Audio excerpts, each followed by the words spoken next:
Oke, di sini kita akan membahas tentang hak asasi manusia. Sebelum membahas tentang hak asasi manusia, saya akan memberitahukan teman-teman tentang latar belakang dari pemilihan judul kami.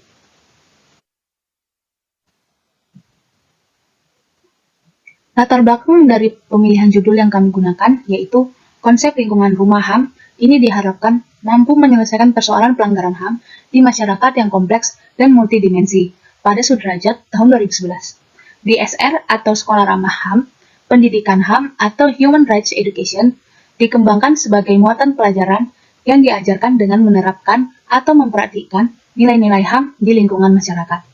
Dalam Marzuki dan Faridi tahun 2020. Konsep lingkungan ramah HAM berupaya membangun budaya HAM di masyarakat melalui proses pembelajaran, tindakan nyata, penghormatan terhadap sesama, memberikan perlindungan kepada seluruh masyarakat, dan menyebarluaskan HAM. Dalam Samsul et al. Tahun 2018. Agar upaya pembudayaan HAM itu berhasil, dibutuhkan peran aktif dari semua unsur masyarakat. Dalam SAID tahun 2018. Nah, sekarang kita akan masuk ke dalam pengertian HAM. Di sini kita akan membahas tentang pengertian HAM. Di mana pengertian HAM yaitu hak asasi manusia atau HAM adalah hak yang melekat pada manusia sebagai anugerah Tuhan yang wajib dihormati, dijunjung tinggi, dan dilindungi oleh negara, hukum, dan semua orang. Secara umum, HAM memiliki beberapa sifat, yaitu hak asasi manusia bersifat kodrati, yang artinya HAM adalah hak yang telah menjadi kodrat manusia. Kemudian, hak asasi manusia bersifat universal, yang artinya HAM secara umum berlaku di seluruh dunia dengan tetap menghormati adat istiadat dan budaya negara masing-masing. Dan yang terakhir, hak asasi manusia bersifat langgeng, yang artinya HAM adalah hak manusia sejak dari kandungan hingga meninggal.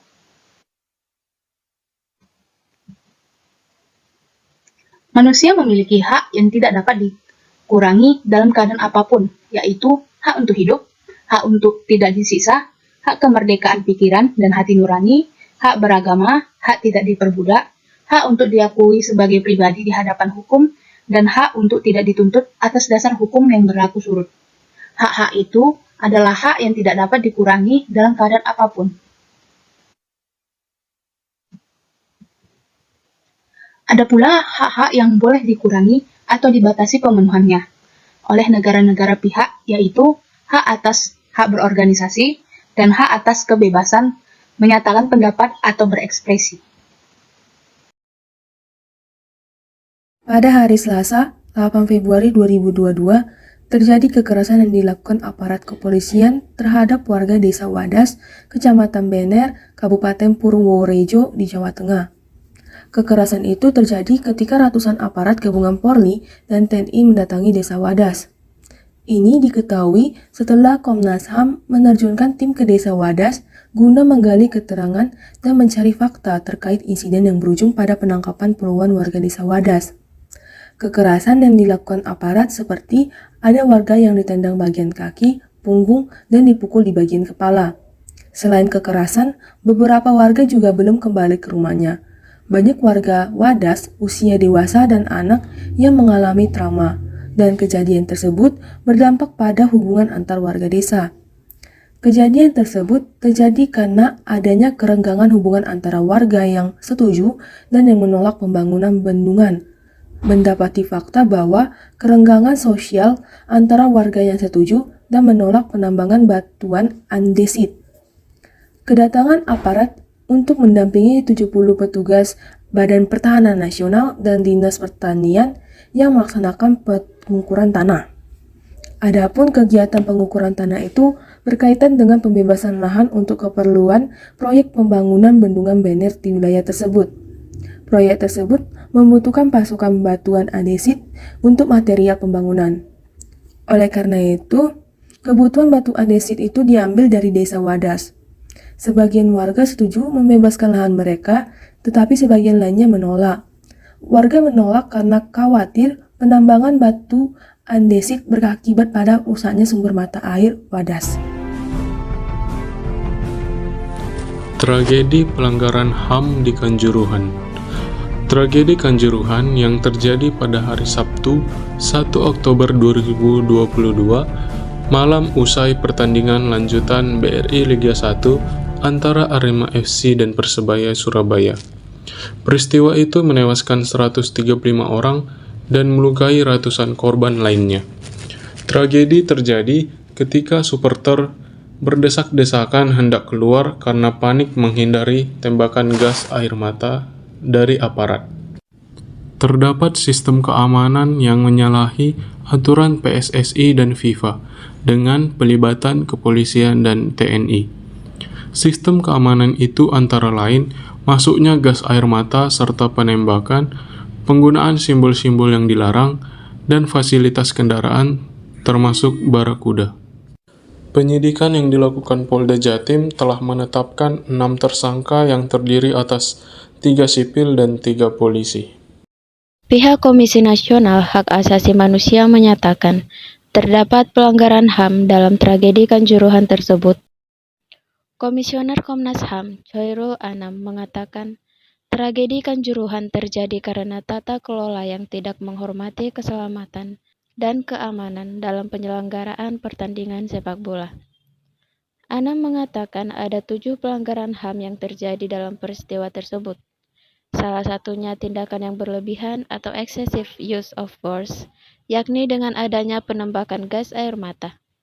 Jatuhnya korban dalam tragedi Kanjuruhan seharusnya bisa dicegah bila aparat bersabar dan tidak menembakkan gas air mata. Sebab situasi di Stadion Kanjuruhan sebenarnya sudah terkendali sebelum adanya penembakan gas air mata oleh aparat kepolisian.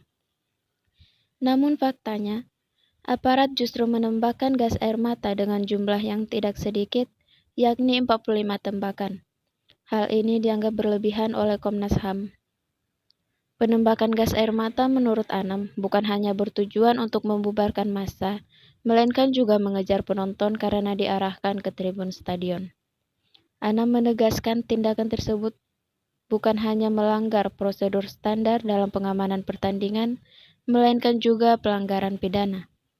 Adapun 6 pelanggaran HAM lainnya dalam tragedi Kanjuruhan adalah pelanggaran hak memperoleh keadilan, hak untuk hidup, hak untuk kesehatan, hak atas rasa aman, hak anak, serta pelanggaran terhadap bisnis. Yang terjadi adalah kelalaian dan kebodohan yang dibuat secara kolektif yang akhirnya memunculkan dosa berjamaah.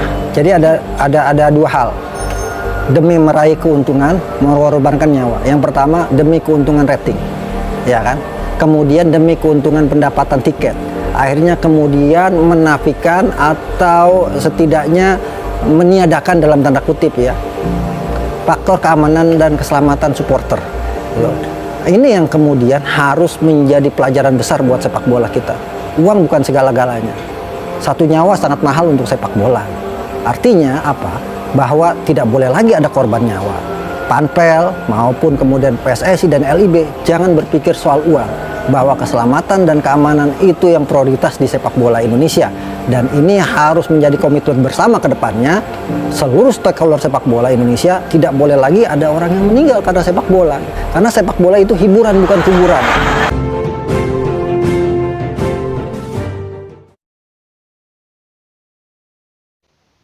Penyebab terjadinya pelanggaran hak asasi manusia. Sebutkan faktor-faktor penyebab pelanggaran hak asasi manusia. Faktor-faktor penyebab pelanggaran hak asasi manusia terbagi 2, yaitu faktor internal dan faktor eksternal. Yang pertama, faktor internal. Sikap egois atau terlalu mementingkan diri sendiri. Sikap ini akan menyebabkan seseorang selalu menuntut haknya, sementara kewajibannya sering diabaikan. Seorang yang mempunyai sikap seperti ini akan menghalalkan segala cara supaya haknya bisa terpenuhi, meskipun caranya tersebut dapat melanggar hak orang lain. Yang kedua, rendahnya kesadaran berbangsa dan bernegara. Hal ini akan menyebabkan pelaku pelanggar hak berbuat seenaknya. Pelaku tidak mau tahu bahwa orang lain pun mempunyai hak yang harus dihormati. Sikap tidak mau tahu ini berakibat muncul perilaku atau tindakan penyimpangan terhadap hak dan kewajiban warga negara. Yang ketiga, sikap tidak toleran. Sikap ini akan menyebabkan munculnya saling tidak menghargai dan tidak menghormati atas kedudukan atau keberadaan orang lain. Sikap ini pada akhirnya akan mendorong orang untuk melakukan pelanggaran kepada orang lain. Yang kedua, faktor eksternal yaitu penyalahgunaan kekuasaan. Di dalam masyarakat terdapat banyak kekuasaan yang berlaku. Kekuasaan di sini tidak hanya menunjukkan pada kekuasaan pemerintah, tetapi juga bentuk-bentuk kekuasaan lain yang terdapat di dalam masyarakat. Salah satu contohnya adalah kekuasaan di dalam perusahaan. Para pengusaha yang tidak memperdulikan hak buruhnya jelas melanggar hak warga negara. Oleh karena itu, setiap penyalahgunaan kekuasaan mendorong timbulnya pelanggaran hak dan kewajiban warga negara. Yang kedua, ketidaktegasan aparat penegak hukum. Aparat penegak hukum yang tidak bertindak tegas terhadap setiap pelanggaran hak dan pengingkaran kewajiban warga negara tentu saja akan mendorong timbulnya pelanggaran lainnya. Penyelesaian kasus pelanggaran yang tidak tuntas akan menjadi pemicu bagi munculnya kasus-kasus lainnya. Yang ketiga, penyalahgunaan teknologi. Kemajuan teknologi dapat memberikan pengaruh yang positif, tetapi bisa juga memberikan pengaruh negatif, bahkan memicu timbulnya kejahatan. Anda tentunya pernah mendengar terjadinya kasus penculikan yang berawal dari berteman dalam jejaring sosial. Upaya-upaya yang dapat dilakukan dalam pencegahan pelanggaran HAM adalah: yang pertama, pentingnya pendidikan karakter bagi manusia karena itu juga merupakan hak asasi manusia dan dijamin oleh undang-undang. HAM lebih mudah ditegakkan karena sudah diberikan pengetahuan sejak dini dan dapat dicegah berbagai bentuk pelanggarannya. Yang kedua, belajar tentang HAM serta metode penegakannya di lingkungan masyarakat membuat kita sadar akan tingginya rasa kemanusiaan dalam HAM. Belajar tentang undang-undang HAM agar tidak melakukan pelanggaran. Yang ketiga, bersikap ramah, jujur, adil, dan baik hati dengan sesama, mencerminkan pribadi yang menjunjung tinggi HAM, dan bersedia melaporkan suatu pelanggaran HAM ke pihak yang berwajib agar segera ditindak. Yang keempat, adanya rasa bersatu dan sikap nasionalisme sesuai sila ketiga membuat setiap orang memiliki rasa yang erat satu sama lain dan saling bergandengan untuk menegakkan HAM serta melakukan hal positif yang dapat meningkatkan kesatuan. Kelima, mengetahui siapa saja yang berwenang untuk melakukan penindakan dan mengawasi jika terjadi kekeliruan dalam penanganan pelanggaran HAM. Berikut cuplikan video sekolah ramah HAM.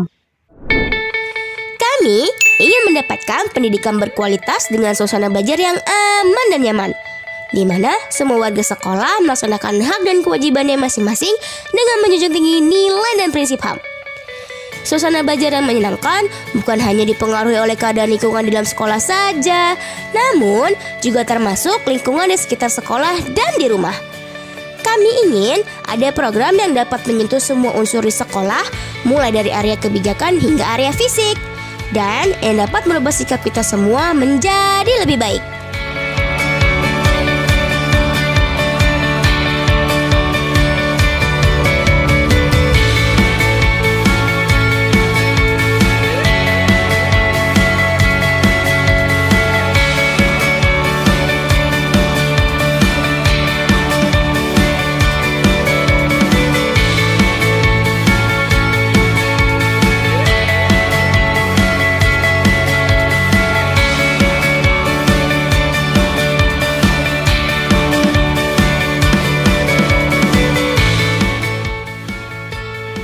Mari bersama membumikan hak asasi manusia di sekolah melalui program Sekolah Ramah HAM.